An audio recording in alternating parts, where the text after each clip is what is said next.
Hi friends, welcome to PriyaRaman's kitchen.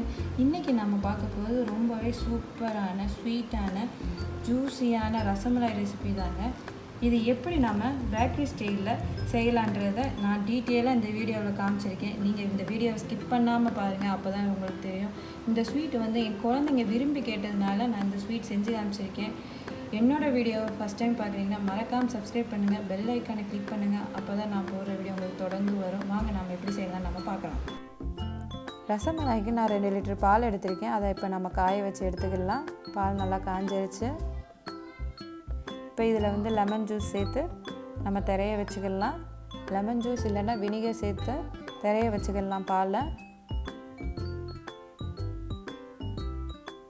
பாருங்கள், நம்ம பால் நல்லா திரைஞ்சி வந்துட்டுருக்கு. நல்லா திரைஞ்சிருச்சு பாருங்கள். இப்போ கீழே இந்த மாதிரி ஒரு பாத்திரம் வச்சுக்கோங்க. பாத்திரம் வச்சுட்டு இந்த மாதிரி ஜல்லடை இல்லைன்னா வடிகட்டுறது ஏதாவது இருந்துச்சுன்னா எடுத்துக்கோங்க. அது மேலே காட்டன் துணி போட்டு நம்ம திரைச்சி வச்சுருக்கோம் இல்லையா பால், அதை எடுத்து அது மேலே ஊற்றுங்க.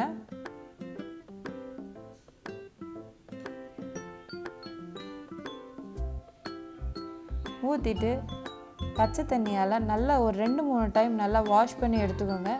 அப்போண்டா தான் அந்த லெமனோட ஸ்மெல்லாக இருந்தாலும் சரி, வினிகரோட ஸ்மெல்லாக இருந்தாலும் சரி போயிடும். இல்லைன்னா அதோட ஸ்மெல்லு இருக்கும். அதுக்காக 2-3 டைம் வாஷ் பண்ணி எடுத்துக்கோங்க. நல்லா வாஷ் பண்ணிவிட்டு இப்போ நம்ம இதை புழிஞ்சிடலாம். நல்லா எவ்வளோ புளியணுமோ அந்தளவுக்கு புழிஞ்சிருங்க. இப்போ இது 1 மணி நேரம் இப்படியே இருக்கட்டும். நம்ம அதுக்குள்ளே நம்ம சர்க்கரை பாகு ரெடி பண்ணிடலாம்.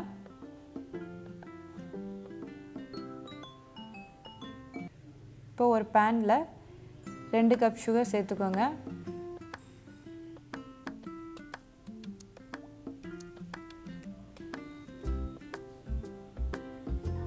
ரெண்டு கப் சுகருக்கு 4 கப் தண்ணி சேர்த்துக்கோங்க.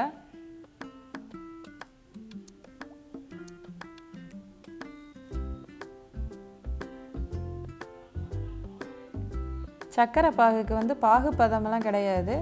சர்க்கரை கரைஞ்சி வந்தாலே நம்மளுக்கு போதும். இப்போ வந்து நம்ம பன்னீர் இருக்குல்லையா, அதை நம்ம ரெடி பண்ணிக்கலாம். இப்போ பாருங்கள், நல்லா பன்னீர் வந்து நல்லா ட்ரை ஆயிடுச்சு. இப்படி உடச்சி விட்டால் நல்லா உதுந்து வரணும். பாருங்கள், நல்லா ட்ரை ஆகிருக்கு. இப்போ இதை வந்து உள்ளங்கை இருக்கு இல்லையா, அதை வச்சு நல்லா நசுக்கிக்கிட்டே இருங்க. அதாவது நல்லா தேய்ச்சிக்கிட்டே இருங்க. தேய்க்க அது வந்து நல்லா சாஃப்டாக ஆரம்பிச்சிடும். நம்ம பன்னீர் வந்து நல்லா சாஃப்டாக ஆரம்பிக்கும். இப்போ பாருங்கள், நல்லா கொஞ்சம் சாஃப்டாக இருக்குது. இப்போ பாருங்கள், நல்லா சாஃப்டாகிடுச்சு நம்ம பன்னீர் வந்து. இப்போ நம்ம இதை சின்ன சின்ன உருண்டைகளாக தட்டிக்கலாம்.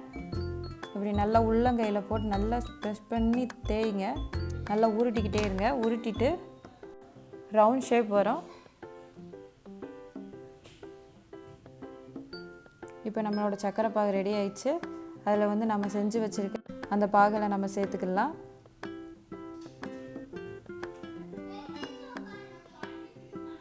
சேர்த்துட்டு இது ஹை ஃப்ளேமில் ஒரு 5 நிமிஷம் கொதிக்கட்டுங்க. 5 நிமிஷத்துக்கு அப்புறம் பாருங்களேன், டபுள் ஆகிருக்கு. நம்மளோட ரசகுல்லா வந்து டபுள் ஆகிருக்கு. ஹார்ட் ஷேப் வந்து என்னோடய பொண்ணு தான் செஞ்சா. அவள் செய்யணுன்னு ஆசைப்பட்டு செஞ்சா. நம்மளோட ரசகுல்லா இப்போ ரெடி ஆயிடுச்சு. இப்போ நம்ம இதை ஒரு பவுலுக்கு ட்ரான்ஸ்ஃபர் பண்ணிடலாம். நம்ம ரசகுல்லா ஒரு பவுலுக்கு ட்ரான்ஸ்ஃபர் பண்ணிட்டோம். இப்போ நம்ம ரபடி ரெடி பண்ணிடலாம். நான் 1 லிட்டர் பால் எடுத்திருக்கேன். அதை நல்லா காய வச்சு எடுத்துக்கிடுவோம். இப்போ நல்லா காஞ்சிச்சு. காய வச்சுட்டு அந்த இதில் வந்து வருது இல்லையா ஆடை, அந்த ஏடு ஃபுல்லாக அந்த இதில் எடுத்து விட்டுக்கிட்டே இருங்க. ஏன்னா அந்த ஏடு தான் இதுக்கு ரபடிக்கான டேஸ்ட்டே கொடுக்கும். ஸோ அந்த வர்ற ஏடு ஃபுல்லாக அப்படியே எடுத்து வச்சுக்கிட்டே இருங்க. இப்போ எல்லோரும் அந்த ஏடை ஃபுல்லாக நல்லா கலந்து விட்டாச்சு. இந்த இதுக்கு வந்து நம்ம 1/4 கப் சுகர் சேர்த்துக்கலாம். 1 லிட்டர் பால் வந்து 1/2 லிட்டர் ஆகணுங்க. அந்த அளவுக்கு நல்லா திக்காக காய்ச்சிக்கோங்க. சுகர் இப்போ நல்லா கரைஞ்சிருச்சு.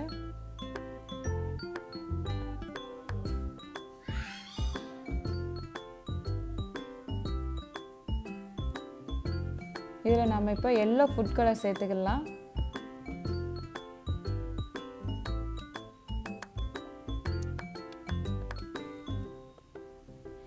எல்லோ ஃபுட் கலர் இல்லைன்னா உங்களுக்கு ஃபுட் கலர் தேவையில்லைன்னா குங்குமப்பூ வேணுனாலும் சேர்த்துக்கலாம். குங்குமப்பூ சேர்த்தா நேச்சுரல் கலர் வரும். ஸோ குங்குமப்பூ வேணுனாலும் சேர்த்துக்கலாம். நான் எல்லோ ஃபுட் கலர் இருக்குது, அதனால் அதை சேர்த்துக்கிறேன்.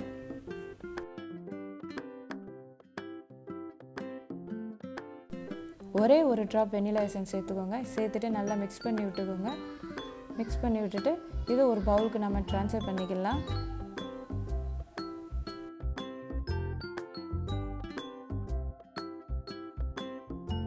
நம்மளோட ரபடியும் ரசகுல்லாவும் ரெடி ஆயிடுச்சு. இப்போ நம்மளோட ரசகுல்லாவை எடுத்து நல்லா உள்ளங்கையில் நல்லா ப்ரெஸ் பண்ணுங்கள். நல்லா அமுக்கும் போதில் அந்த இதில் இருக்க சர்க்கரை பாகை எல்லாம் வெளியில் வந்துடணும். அந்த மாதிரி நல்லா ப்ரெஸ் பண்ணி சேர்த்துக்கோங்க. ப்ரெஸ் பண்ணிவிட்டு அதுக்கப்புறம் நம்ம ரபடிக்குள்ளே சேர்த்துக்கலாம். ஏன்னா இல்லைன்னா நம்மளோட சர்க்கரை பாகோடு சேர்த்தோன்னு வச்சுக்கோங்களேன், அந்த ரசமலாயும் எல்லாமே இனிப்பு இருக்கு இல்லையா, ஸோ இதுவும் இனிப்பாக இருக்கும்போது இன்னும் திகட்ட ஆரம்பிக்கும். ஸோ அதனால் நல்லா புழிஞ்சிட்டு அதுக்கப்புறம் ரபடியோடு சேர்த்துக்கோங்க. இப்போ பாருங்கள், நம்மளோட ரசமலாய் ரெடி ஆயிடுச்சு. ரொம்பவே சூப்பரான ஜூஸியான ரசமலாய் ரெடி ஆயிடுச்சு. இதை நீங்கள் உங்கள் வீட்டில் ட்ரை பண்ணி பார்த்துட்டு எனக்கு எப்படி இருக்குன்னு கமெண்ட் பாக்ஸில் சொல்லுங்கள். தேங்க்யூ ஃபார் வாட்சிங் திஸ் வீடியோ.